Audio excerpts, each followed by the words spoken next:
Hey guys, welcome back to another film review. Today's film review will be of Silver Bullet, which happens to be my favorite werewolf film of all time. When people bring up werewolf films, they usually bring up An American Werewolf in London, The Howling, and a lot of other films. But those are good films, do not get me wrong, they are good films. But my favorite is Silver Bullet, and we'll get into why this is my favorite werewolf film. But before we get started, this is a requested review by John White, who happens to be a fellow subscriber.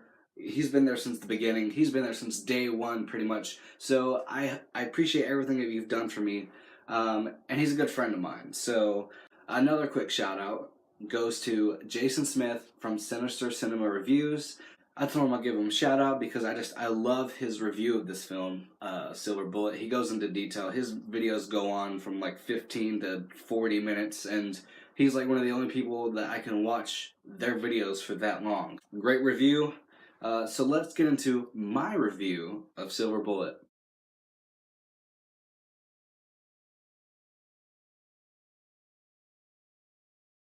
So to start off, Silver Bullet is a 1985 creature feature directed by Daniel Adius and stars Corey Haim, Gary Busey, Everett McGill, and Megan Follows. So Silver Bullet is about when the townsfolk think a man is on the loose, but a wheelchair-bound 13-year-old knows the truth. A werewolf is on the hunt. With his Uncle Red's help, young Marty Coleslaw sets out to stop the half-man, half-beast before he sinks his teeth into another victim. Now time is ticking, and the full moon is rising. So we're going to start off with my negatives because, like I did with The Exorcist, I want this video to end on a positive note because I love this film very much, and The Exorcist was a good surprise. So, but I grew up with this film, and it has a special place in my heart, especially a few scenes scare the shit out of me. So we'll just get into my negatives and roll on to the positives. So yeah, let's go.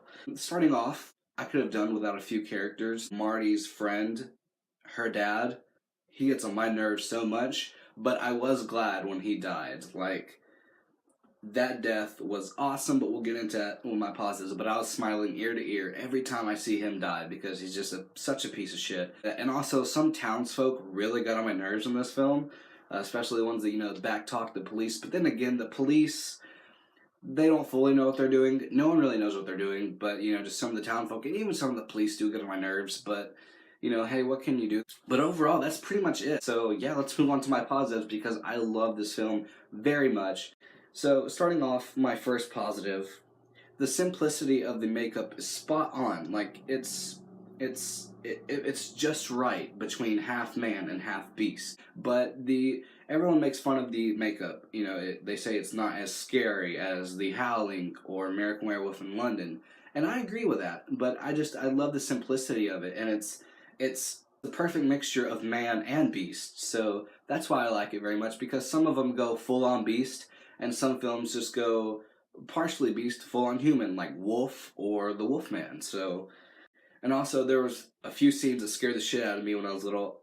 Mainly, when the drunk dad, his death, when you see just the eyes of the werewolf, underneath the cracks of the floor, that always scared me. And also, the church scene when all the werewolves come together. But the scariest part about that was the one that the werewolf that plays the organ. It's just when I was little, the way she moved and everything scared the crap out of me. Like, this film is still a bit eerie. Like, I can watch it at night and it just gives me the creeps a little bit. And also, I think they're great characters. You have Marty, you have Uncle Red, you have his sister, which there's, other than the townsfolk and the drunk dad, this film has great actors and great performances, especially the priest as well. Like, his performance, at the beginning, you can or cannot tell, he's the werewolf, but, at the beginning, he's just a nice guy, but when you see his dream sequence, you're like, oh, he's probably the werewolf, and oh, he is the werewolf. But at first, you couldn't tell it was him, but later on, you do figure it out, but you're just like, oh, okay. But like I said, the church scene is phenomenal, with all the werewolves in it. And I think the dynamic between the three main characters, you have the sister, you have Marty, and you have Uncle Red. Their dynamic together is just awesome. And I feel like Uncle Red, played by Gary Busey, would be the best uncle ever. I don't know, he's so cool. And to this day, me, my sister, my mom, and my aunt Melissa, we all reference when they're having the cookout in the backyard, and you know, Uncle Red's about to show Marty the silver bullet. Um, and he goes check and make sure no one's looking. And there's just the part that we all laugh at, and we still reference to each other every time we see each other. We're just like, "Hey!" It's funny. I love it. So the whole private justice talk in the bar, it's depressing but truthful. This film has a good character development in it. You really you start off with Marty and Uncle Red and his sister, and you're just like, oh, just a nice little family. And then it progresses, and their dynamic between each other, their development is just awesome. I love this film so much.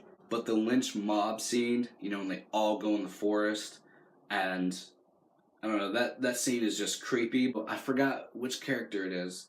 I think it's the bar owner or something. He's in the fog, and the werewolf just starts beating the shit out of him with his bat, because you see him trying to beat the shit out of it, and then you hear a change in noise, and then you see the werewolf's hand. It's funny when you look at it now, but it just raises up.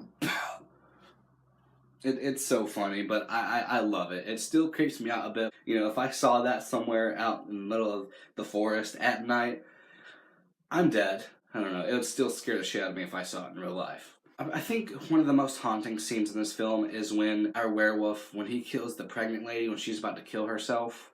But that scene is just haunting. But later on, when the priest has Marty on the bridge, and he starts talking about that woman, it makes sense. But it's also very cruel the way he puts it. It's ooh. Like I said, the practical effects are awesome in this. Some people say like, "Oh, the werewolf is too fuzzy." Well, I think it's just spot on. The practical effects are good. The deaths are good. I mean, there isn't deaths filled throughout, and there's some scenes that, some deaths that you don't get to see, and that's partially negative. But at the same time, it's still haunting. Like when Marty's friend dies, and you see the blood on the kite. That's terrifying imagery right there.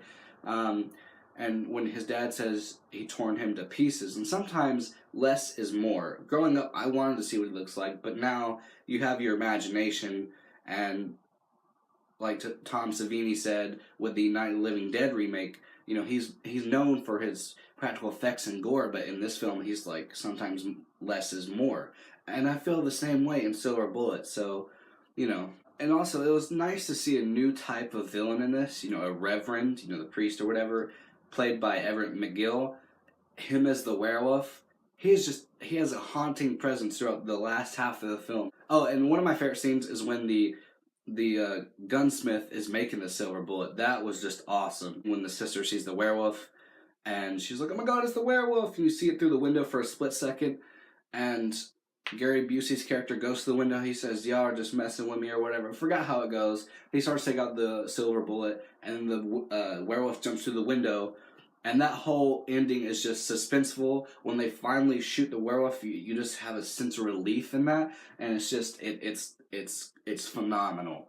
And the reverse transformation in this was pretty cool. Like seeing him go from werewolf to man, but they shoot him in the eye, his other eye with a silver bullet, so therefore he's dead. But this film has to have a last jump scare, and his whole body just, and then that's when the film ends with a nice narration from the sister's character, like as a grown up. "I love you, Marty." That was just a nice touch. I just feel like this film. The reason why it's my favorite is because it's the most relatable. We all have that drunk in the family. We all have drama in the family, but we also have nice dynamics between certain family members. Not all of them, but certain ones. Therefore, I will give Silver Bullet a 9.25 out of 10. And with all that being said, don't be scared. To like, comment, subscribe, and share would be highly appreciated. And peace.